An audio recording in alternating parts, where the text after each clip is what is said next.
All right, welcome to the Advisor's Edge. I'm Chad Ramberg here with Chuck Failla. And this is a show we're here to help advisors think more clearly about real decisions that shape the advisory firm, risk, clients, compliance, long-term durability, a lot of things we got to think about here. And today we're joined with Steve Perry from The Well. And we're going to talk about some real world experience about hiring and getting the right people on the team. Chuck, it's good to see you. It's been a couple of podcasts ago, but you're the guy. Glad to have you on.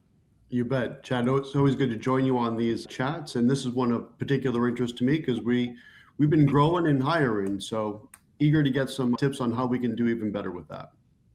Well, Steve, thank you for taking some time out of the day. You're in Arizona. Chuck's on the East Coast. I'm out here west, as about far west as you can get.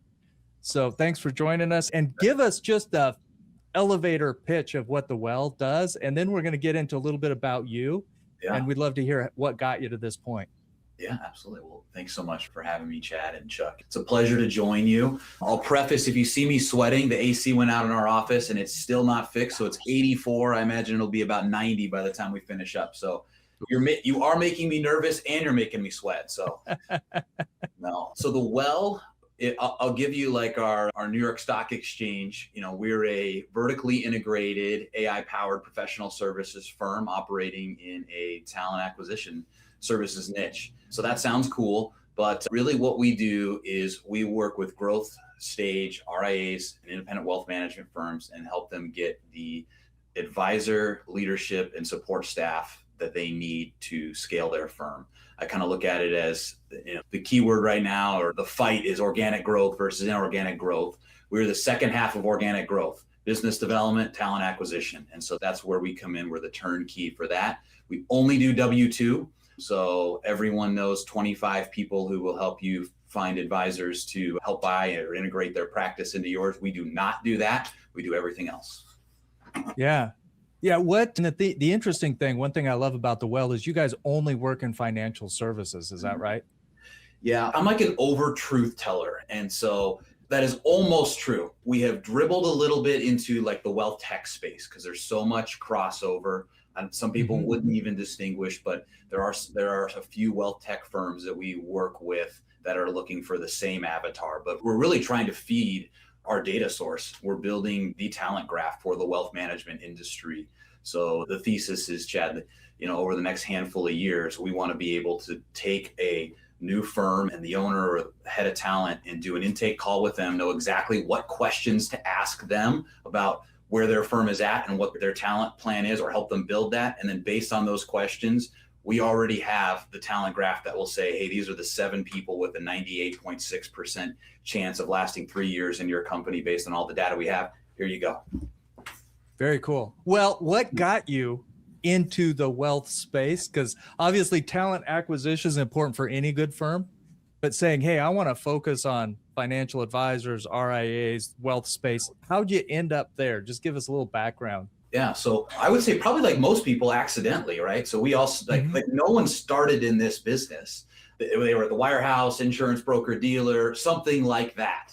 And that was me. I started at 20 years old at New York Life Insurance Company as an intern agent. I was the top intern in the company and then was a advisor for 5 years. Then moved into leadership. So I was a partner, senior partner, managing partner. I was the youngest partner, senior partner, managing partner at New York Life.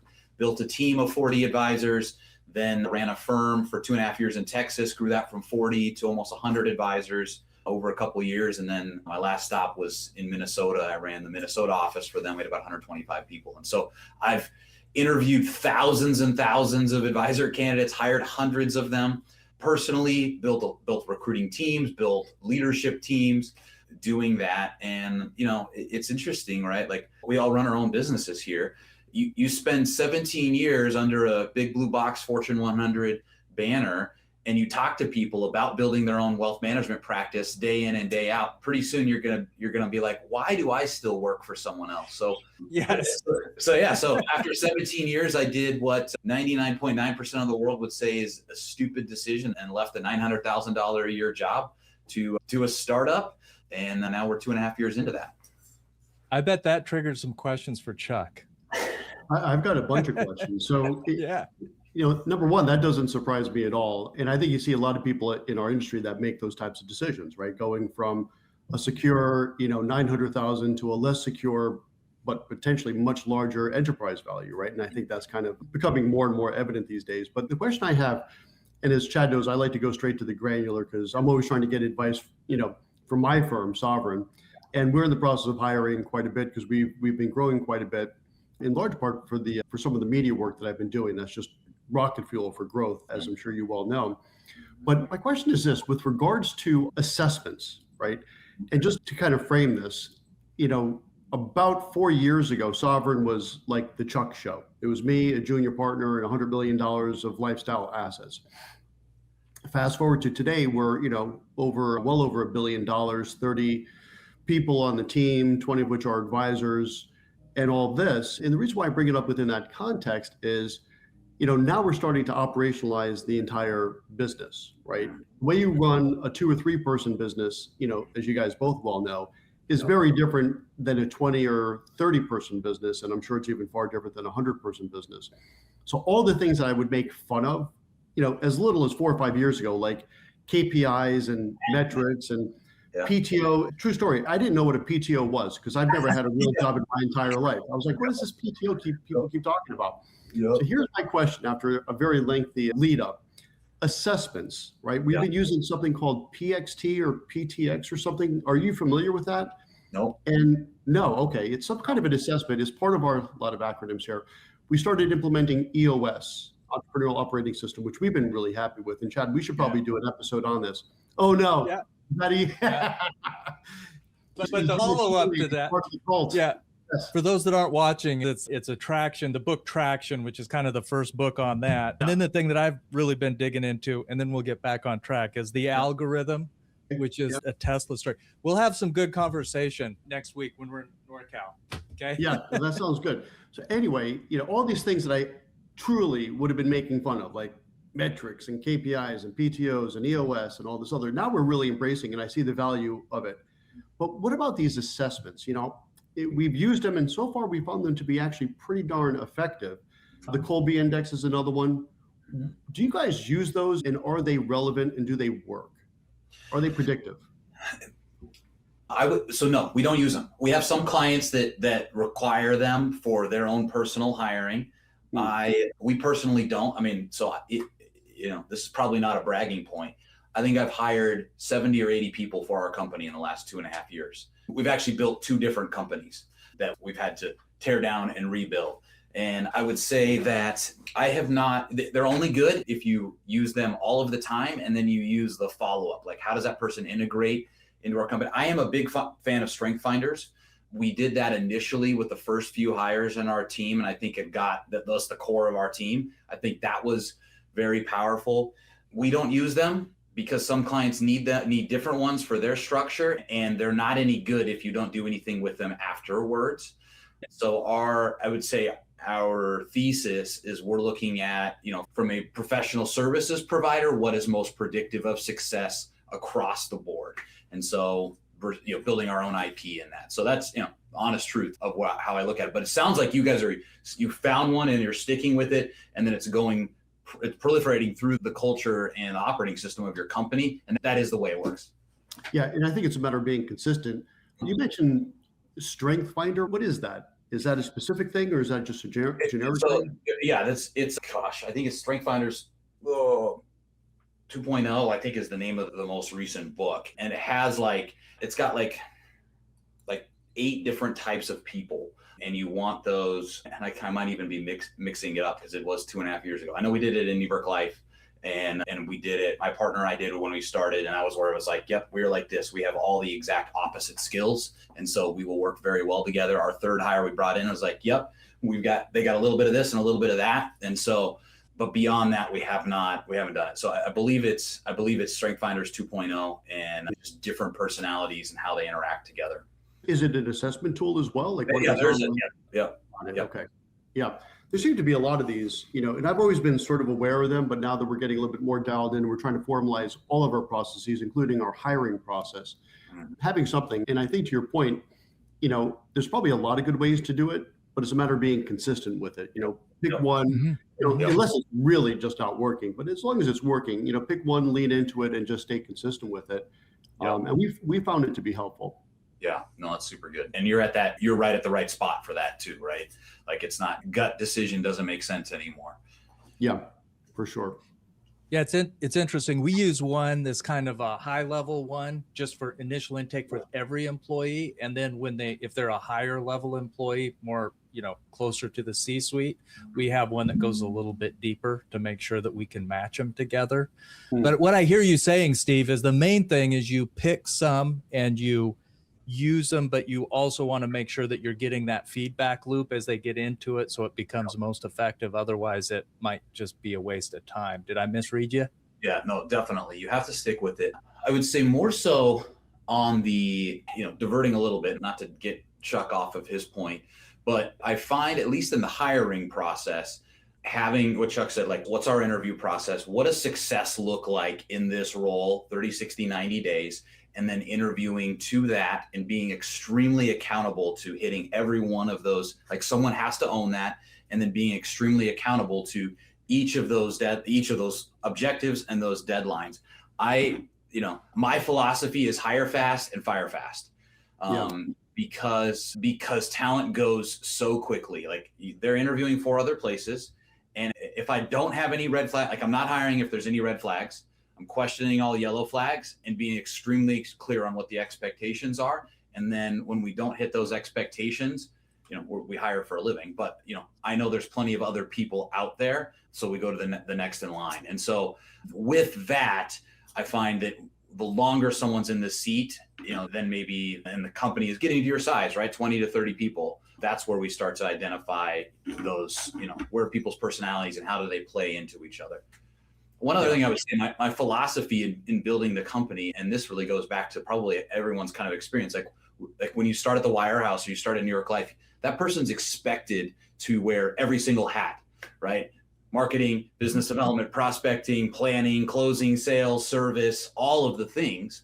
But no one has all of those gifts. Some of us had enough of them to make it work, but we really liked this thing. And so my thesis in building the well, and really as we work with other companies, is like create these narrow tranches of what people's roles and responsibilities are. Don't give them this broad overarching, because that's what they're leaving. They're leaving where they are expected to do more things than they are passionate about. And if you can find what I believe is their God giftings, like their giftings, why they're on their earth, and keep them in that 70 to 80% of the time, you don't have to worry about like retention strategies and culture and things like that. Like they're getting to work in their superpower all day long. You're not going to lose them, and you're going to get 3 times the production over what someone else who's expected to do all these other things is. Yeah. I want to chime in on that a little bit, because it is relative to the size of your firm, right? Mm-hmm. So there was a point in time where I was a 1-person firm, and then a 2-person firm, and then a 3-person firm. When you're a 2 or 3-person firm, everyone's wearing a lot of hats. It's just the nature of it, Yep. And I want to share this too, because this was really interesting to me as we were growing and having some growing pains with some of our leadership roles. And so we have certain systems that we rely upon. So in our shop, we are currently with Orion, Salesforce, and eMoney. That's our tech stack. Mm-hmm. Now, bring this up for this context.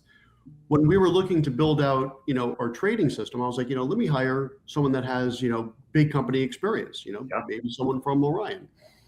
And what I found there was someone going from a large corporate company to a very small, much smaller entrepreneurial company, as we still are. We definitely were 3 or 4 years ago, even more entrepreneurial.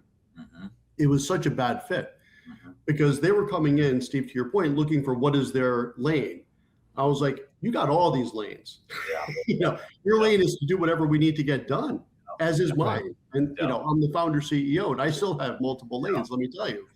And it was a bad fit. Then the next time we essentially had to refill that role, we found someone from a firm about our size, right? Kind of a very, very large, small firm, $1 or $2 billion type of firm. And holy smoke, was that night and day different, and was that fantastic, because they understood what it meant to work for that firm. So let me turn this into a question then. Do you feel it's important, especially in our industry, where we have big firms, very small firms, and everything in between? Should you hire someone that has experience at a similar size firm? Does it make that much of a difference? It did for us. Do you see that as well? It's 100%. Like, and I'd say, like, you know, I'm a business owner first, and then we advise and help on talent. And, you know, in our business, right, having gone bigger, smaller, right, we just are going through a season right now where we're basically eliminating middle and senior management, and everyone's an individual contributor closest to the dollar, because that's what a startup requires. And then over time, you know, I don't know though, like Aaron Klein, founder of Risk Alliance, he's my coach, and him and I are talking a lot about how like with AI, that middle management layer probably disappears to a large degree. And so with that, right, the big companies have that, the legacy big companies have that. And you got to figure out, like, are you hiring someone who has expertise, or do they just have experience supervising people with expertise? And so someone from the big company could be in that expertise role and be a great fit for the smaller firm.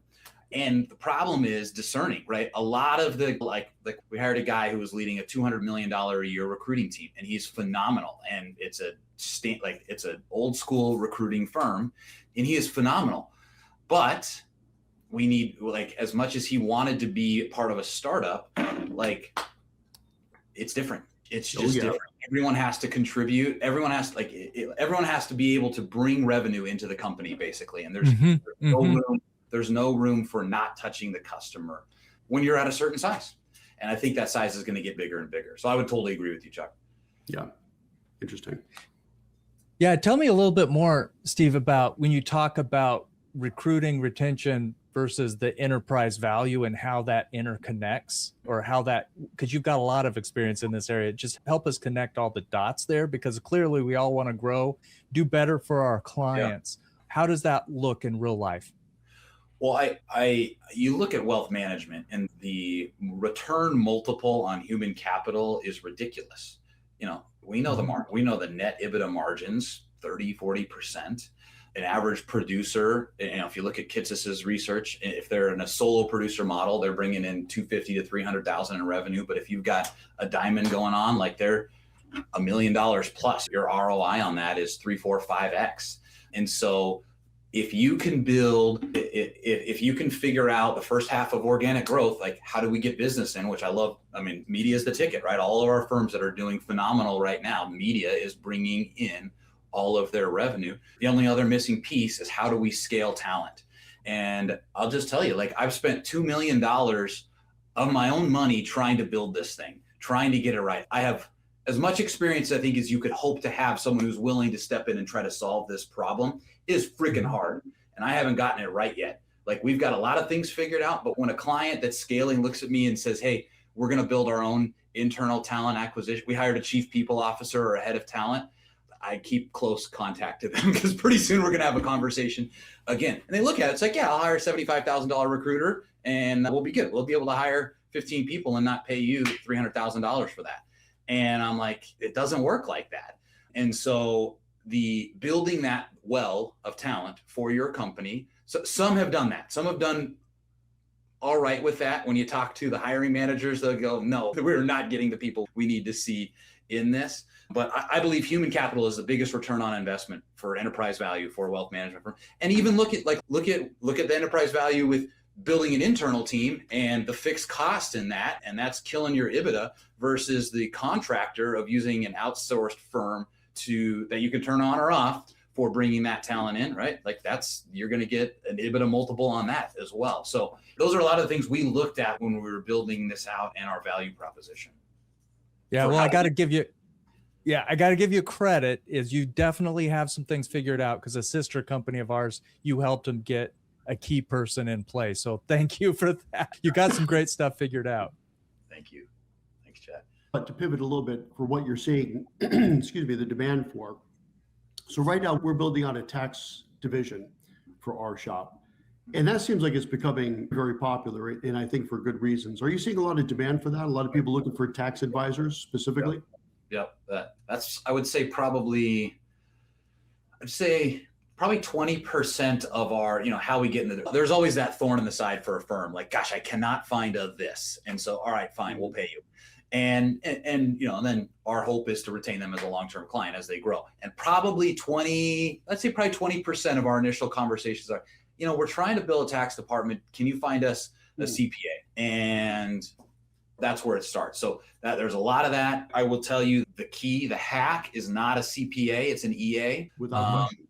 Absolutely. And so, that is where, and then the firms that are trying to acquire CPA firms to kind of wholesale get the deal, I would say you need a plan that's 3 times as robust and 3 times as resources as ChatGPT told you or your consultant told you before you started, because those have taken a lot longer and been a lot more difficult than most people realized. You mean the acquisition of a CPA firm? And, well, no, you can buy them, and you can buy them pretty reasonably affordable, but the integration of those people into integration thereof. Okay, yeah, that makes some sense.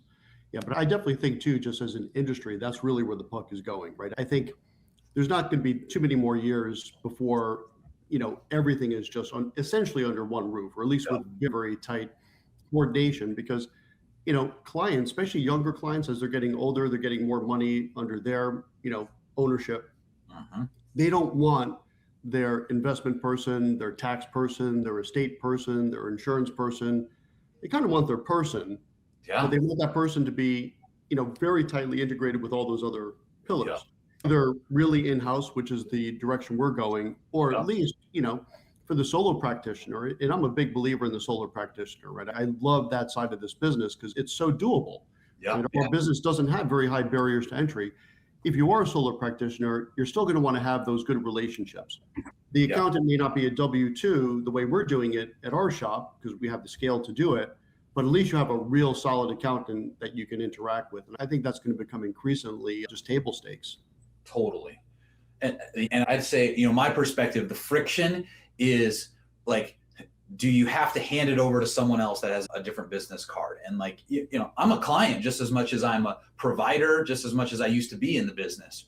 That's the worst. That's why do I have to go through the whole plan and then send it to someone else and have it lost in translation because they have to sign off on it? So there is going to be a huge rift and a value, right? More revenue for the firms that can bring everything in-house and have a guy with the same letterhead that does my financial planning, same that signs off on the taxes. Without question. And better multiples too, I would imagine, because you're taking all that time to build it out and someone can just plug right into it. What about breakaways? That's something I'd like to talk about on the other podcast that I do, which is Go RIA. And I think we're going to start seeing even more and more of that. What I mean by this specifically is you have these advisors. I think it really falls into 2 categories. One, the advisor that left one of the wirehouses, bank channels, and went to some mega RIA. Then they get in there and they're like, wait a second, this kind of feels like the wirehouse I just left, right? I mean, what about all this freedom and marketing creativity and all this other stuff and payouts and death of 1,000 cuts with all the different haircuts, and they're breaking away again. Then the other type of breakaway is the inned breakaway, which is, and I think this is perhaps even more common, you have like that next gen advisor that plugged in with like the senior advisor. And we see this so much in this industry, and I think it's really uncool, to say the least. You have these senior advisors dangling that carrot, right, to that junior advisor. Someday all of this will be yours, right? And that day never comes, but what does come? That big check from a huge aggregator, right? Some PE-backed aggregator. And so now this next-gen advisor that thought this entire kingdom would come to them, now they're just an employee at this big aggregator. They're like, I didn't sign up for this. And they're looking for other homes. Are you seeing a lot of pool for your well there, to use your term? Are you seeing a lot of these folks that would fit that category, the breakaways? So to be clear, we don't help anyone with breakaways, but our pool is full of those people. So but not they want to go independent. They know how hard it is to get clients. And they've done the math. They're like, how on 1% a year am I going to get enough assets long enough? And they've been employees, so they don't have the capital to do it. No one's backing them. So what they do, but like our bread and butter is the guy who has had that carrot dangled for too long. And if you look at a bunch of my LinkedIn posts, a lot of the hooks are, I'm happy where I'm at, but And and that's how like half of our interview conversations go. And that's directly to your point of one of those two situations, or the wirehouse insurance broker dealer. Yeah. And I think we're going to start seeing more of that, right? As all these, senior advisors are taking their checks, these junior advisors that are in large part W-2s, right? But they want it to be a W-2 for this boutique or a certain type of organization, not a W-2 in this megalopolis that they really didn't sign up for. And now clearly they have no chance of getting that carrot that was dangled in front of them. And I just think that's pervasive in our industry in particular. And as I say before, just a pretty uncool thing, right? It's just a part of this industry where, there's a lot of false promises out there. And if you're, listening to this right now and you are one of those next gen, if there is that carrot dangled, and I don't think either one of you guys would disagree with this, get something in writing on when exactly will all this become yours, right? And I wouldn't take that on a handshake. That's for sure. Absolutely. I'm curious, and this kind of runs into the whole concept of culture fit versus pay versus, because there's a long-term, what you're talking about, Chug, is that long-term promise or hope there where you get to. And it, completely disrespectful if an advisor says, hey, this will be yours someday, and dangle the carrot, like you said. But for you, Steve, when you're looking at that, how do you kind of connect that culture fit to either the short-term pay, what you're going to make this year versus, okay, the long-term promise or development? How do you structure that and frame that for the folks you're working with? Yeah, everyone has, we let the firm certainly have like their spin on their take on it. Like, and I have my own bias. So we certainly wouldn't dictate that. We would advise on it. And then we can kind of help them obtain like what's the best value, like what do they want to give up, or what do they think is the right move versus what are they like, no, we're not giving this up. And speak specifically like equity cash. And I would say that there is a phenomenal pool of candidates for both.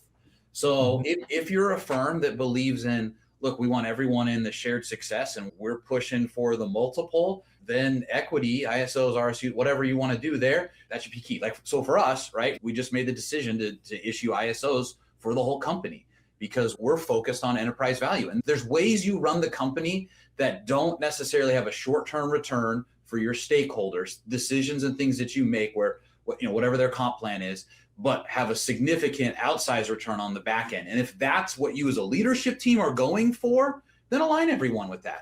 If it's a cash cow and you're looking to build that and you're not concerned about enterprise value for years and years and years, then reward them with cash. And then we'll find the people that want that. Again, everyone knows it's entrepreneurship is so forefront in this industry. Everyone knows they could go be an advisor, but they also, a lot of them have tried. Like they've tried and they're like, that's not for me. They want to know what their paycheck is every 2 weeks. And so us that are willing to take the risk, we get the upside of that. Interesting. Yeah. I think, one thing I like about this conversation is we're talking it really from a strategic business standpoint and connecting the dots in there. And that's helpful. Steve, what are you seeing as far as junior advisors? And, again, I like to take advantage of these podcasts to take care of some business that I need to take care of for Sovereign as well.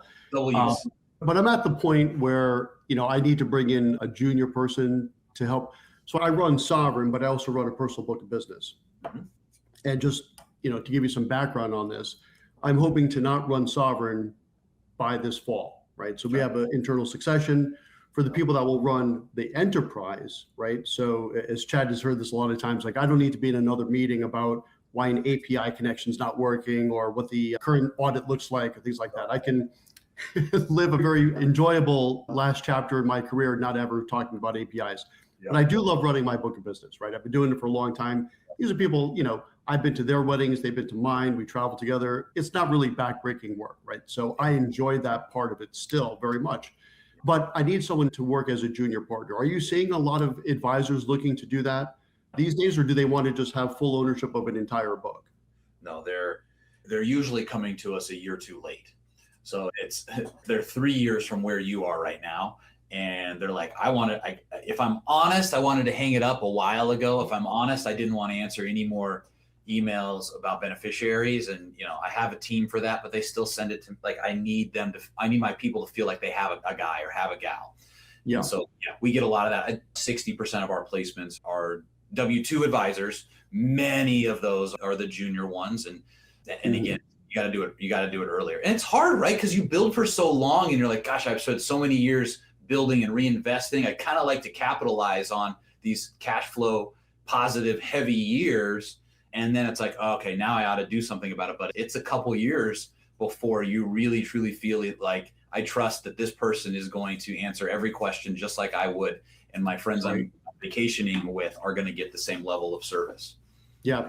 Interesting. So I've gotten to that point now with the enterprise, right? And I've got some really very specific examples that made me really pleased even over the past couple of weeks where, our COO and our head of trading, they're handling things. And I'm like, I would not have done anything different whatsoever. Whether it's, how they address an issue, how they address people that were involved with that issue, just perfect. But to your point, Stephen, I think that's a good one.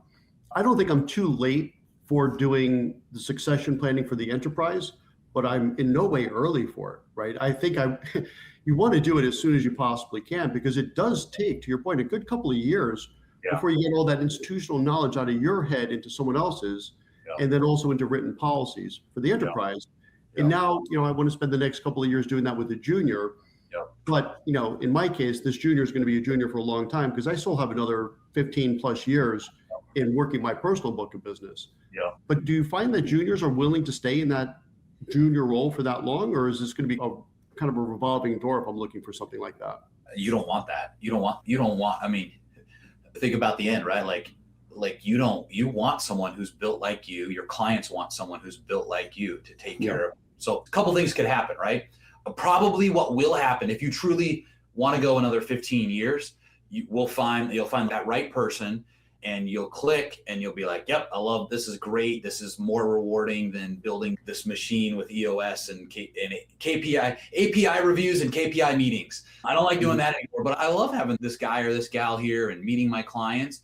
And when it works, they're going to get referrals, and you're going to be like, all right, well, yeah, you go work with these and within a few years, they're going to have a full book themselves. Or they're going to be a beta that just sits there and waits for direction from you, and you're going to be like, I don't want this person anymore. So that's where we see kind of it heads. So then what do, right? Unfortunately, you're a builder, and you're just going to kind of end up building more there. You're going to launch another book off that's going to go into the enterprise. And then when the timing's right, it's going to be the last 3 to 4 year project. Some of your clients are going to get, a little older. Some of them may pass away. So that there's a little bit of natural attrition, but then they receive the assets back with the next generation. And when it's time to go, right, you've spent the last 3 to 4 years with whoever that last person was, and they're the ones who take over those last clients. Yep. Yeah, that sounds right. Yeah, what's interesting, what you're talking about, Steve, here is understanding for the principal of the firm really what they want, and then thinking about how to navigate that. But what I see you talking about is a lot of wisdom, because you've been through this with a lot of different folks being brought into from the well to the advisory firms.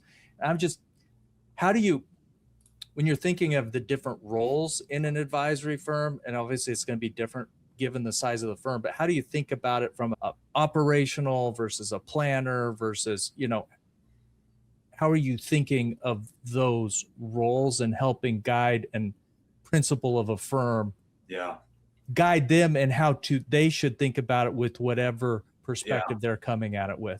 Yeah. Not even a commercial, but I'll just say something we've been really blessed with is we tried like you guys are figuring out business development and you're doubling down on media. Like I tried lots of things to do business development for the well that did not work. What I finally figured out worked is hire guys that are 20 to 30 years into business and know everybody already and pay them what they're worth. And then they already have the relationships that are trusted. And so like my commercial there is like everyone's situation is different. Our managing directors that work with clients, like they've seen hundreds and hundreds of RIAs, so they can consult. That's a free thing we do, the benefit that they get on what the specific situation is. So depending on the firm size, right? So building blocks, I would say the vast majority of firms that are professionalizing, which is where we first integrate with them, right? They're where you were, Chuck, 4 years ago. like the COO is the most important hire. And very few of us that have made it as solo or small team firm owners are wired like a COO, because we had to do business development. And so that person will be the number one ROI you can ever, and I'm sure you have one that you just love to death. Really positively. And it was without question a game changer for our firm in our trajectory, without question. And, just to reemphasize what you just said there, usually an entrepreneur, the founder, is someone like me, right? And someone like me is really bad with details. Yeah. Right? And we've all been doing this for a while. I've never seen someone that's a great business development person and a fantastic minutia operator. It just doesn't happen. Yeah. Yep. So to find someone complementary, it's got to have different types of skills, like that, just precision and diligence and sticking with a project. It's been absolutely amazing for us. And it was without question the most expensive hire we've ever had. But to use your phrasing there, Steve, it was the best ROI, without question, not even close. Yeah. And the difference between 130, 40, depending on where you live, $150,000 hire there and a $250,000 hire is millions of dollars in revenue. Yep. Like that's the best place to pay up. So that's kind of the first go-to, right? If you have that, great, good. Then we get to work with them and not the founder, which gets it done a lot better, a lot quicker. Frankly, the founder needs to be doing what they do best and finding more business for the company. And whatever that system is, right? The next step is giving them more capacity to do that. And until they've built a couple teams of lead advisors with a service advisor and maybe a paraplanner in the middle, depending on how you're set up, right? You've got maybe 2 or 3 or 4 of those teams. The founder should keep doing the business development. They should be top grading their book of business and then experimenting, right? How can they systematize business development, right? So is it media? Is it bringing in, just relationship people, business development officers? Is it bringing in people that should be running their own business but don't want the headache, or running their own practice but don't want the headache of it, and this was a better option than them joining a platform or an aggregator. And that works for some people. Goodness, like half of our clients are still doing the dinner workshops and the workshop. Like that's a viable, scalable way, because you can hire people to run those, and that's business. So once you get to kind of the 2, 3, 4 teams, and then I think it's time for the founder to look and have an honest conversation. Are they now the president and CEO and get the book off and now replicate the business development? Or do they need to hire a professional person to do that? Maybe it's promoting the COO, but that gets you to 15 to 20. And Chuck, you're beyond that now and probably looking at what's next. Yeah. I'm curious, Steve, what are your thoughts on remote work? So we pivoted, as everyone did after COVID, but we never went back. And let me tell you something, another secret to our real strong growth over the past few years has been the following. We've embraced remote work 100%. Work from home, we have our KPIs so we could track what everyone's doing. And, if you do it, I don't care how you're doing it, as long as it's getting done and getting done well. But we're paying, and we're in the New York City area, Stamford, Connecticut. I started the business in New York City. So what we've been doing is offering New York City salaries to anyone, anywhere in the country, and they can work from home in their bunny rabbit slippers. And that's been absolutely fantastic for us. Are you seeing a lot of other firms doing that? And if so, have they run into any problems? We've been doing this for 5 years now, and so far, I don't see turning that around. We love it. Yeah, I'm laughing at this. That almost came out wrong. I censored myself. I'm laughing at some of my clients. Don't laugh at my clients. But some, it's funny. Some are, you have to be in the office. That's the only way to do it. Fewer are remote. And I'll just tell you my bent. We are 100% remote. Our team is all over the country, and there are so many benefits to that. We get talent. Anyone else is not going to get, because they're stuck on, I need to see your face, even though I never even go see your face. Yep. They're insistent on paying, $50 a foot for real estate rental. Like, I don't get it. Their clients don't want to drive into their fancy office to see. I'm generalizing, right? But most of them don't, and they're limiting their ability to do it. So I'm a huge remote plan. I would say 10% of our clients are fully remote. 30% are hybrid, and the vast majority are in-office sticklers. And look, they'll fight, like they have all the valid points of why they're in office, and they'll fight. I'll lose that battle. I'm not going to try to convince them. We'll do whatever they need to, but I am a huge fan of remote. The only problem with remote work, and here's how small we are. I have all these letters from all the different departments of labor for the 15 states. Right. Yes. Yeah. Yeah. Well, that there's a problem for SOC. Chad knows Well, SOC. You remember? Yeah. Chad? SOC. It's just right there. Bring me up to speed again. SOC is someone other than Chuck. That's not my problem. There we go. There we go. There we go. Well, I get letters from so many state insurance commissioners, you make your head spin. Anyway, yeah. So here's the great thing. I have really enjoyed this conversation, and I want to make sure, Chuck, you might have a couple of questions that you want to hit with Steve here before we go, and it's well worth that. And then we're going to have to wrap it up. I almost think we could have a whole episode on remote versus in person, the benefits, pros and cons, and what have you. So we just might have to have you back, Steve. I've really enjoyed the conversation. Chuck, do you have any last questions you want to hit? And then we'll land with our last wrap up here. Yeah, I've been throwing out a lot of questions because I was trying to maximize my time here with Steve. So I don't have any particular other ones other than the ones that have already been covered. But I think it's excellent with what you're doing. Love to see that you're embracing the remote thing. I think that's fantastic. And perhaps I'll reach out to you as we're looking to continue to build the team. It sounds like you have a great offering there. Thanks, Chuck. And it is. Here's one of the things I miss, right? Similar to, I think, Chuck, what you're saying, like you're getting back to working with clients. I don't get to spend this much time with people that are actually operating wealth management firms. So it's always a blast to get to do this. And I have so much respect for what you do, how you serve your clients, how you've been able to scale the offering that you have to serve more clients better. And so it's just been an honor and a pleasure to do this. And Chad, I thank you so much for sharing your guys' platform with me. Awesome. Absolutely. No, it's been fun. And the coolest thing about the Well is knowing people that work directly with your team. They've been very happy with it. And so it's just so much fun that we get to have you here, and Chuck gets to grill you just like he's interviewing you. This is what it's about. Perhaps I am. Perhaps you are. Absolutely. And somebody may listen to this and say, oh, okay, driven some questions that they need to call and chat with you. So we'll have all your contact information in the show notes. But we always like to end on a question that helps bring it back to the personal. And one of the things that's really cool about the Well is how you niche into the financial advisory firms. But I bet when you think back about the work that you've done, you could go back to your 20-year-old self and give yourself some advice that would help you get here more effectively. And when you think through that, what would you tell your 20-year-old self?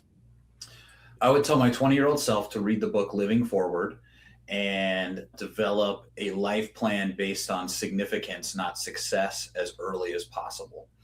And I just see, it just brings to mind the meaning of the name, The Well. We have 3 meanings for it.